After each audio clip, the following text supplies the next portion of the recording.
నాగలక్ష్మి గారి ఎవడే సుబ్రహ్మణ్యం తర్వాత మహానటి 2 సినిమాలు చూశాను. మహానటి మాత్రం నాకు విపరీతంగా నచ్చిన సినిమా.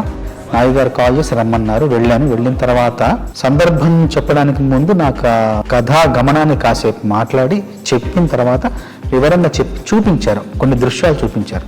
ఆ ఊరిని చూపిస్తూ కాశీలో జరిగే పరిణామాలు కావచ్చు, జరిగే మార్పులు కావచ్చు, జరిగే ఆ జీవన విధానాన్ని అంతా కళ్ళగట్టినట్టు చూపించారు. నాయి గారు కూడా స్పష్టంగా చెప్పారు ఏం కావాలి, ఆ సందర్భం యొక్క ఉద్దేశం ఏంటి, ఆ సందర్భంలో తను ఏం చెప్పాలనుకున్నారని చాలా స్పష్టంగా చెప్పారు. చెప్పిన తర్వాత నేను ఆ దృశ్యాన్ని మనసులో పెట్టుకుని వెళ్ళి ఒక 3 రోజులు శ్రమించి ఆ మొదటి 3 వాక్యాలు ఏదైతే క్లిష్టంగా ఉన్నాయో అది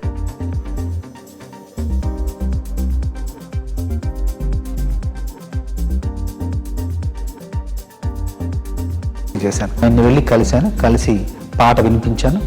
ఒక్క మాట కూడా ఆయన సవరణ లేకుండా, కరెక్షన్ లేకుండా పాట మొత్తం ఏక బిగిన చాలా బాగుందని చెప్పారు. పల్లవి రాసిన తర్వాత చరణాల్లో అవతార స్పృహ, అవతార స్పర్శ కొంచెంగా ఇస్తూ కలియుగానికి కలి యొక్క అవతారం ఎలా అయితే జనించిందో అక్కడికి వేగంగా రావాలనే ఉద్దేశంతో ముందు మాటలు మీ నమ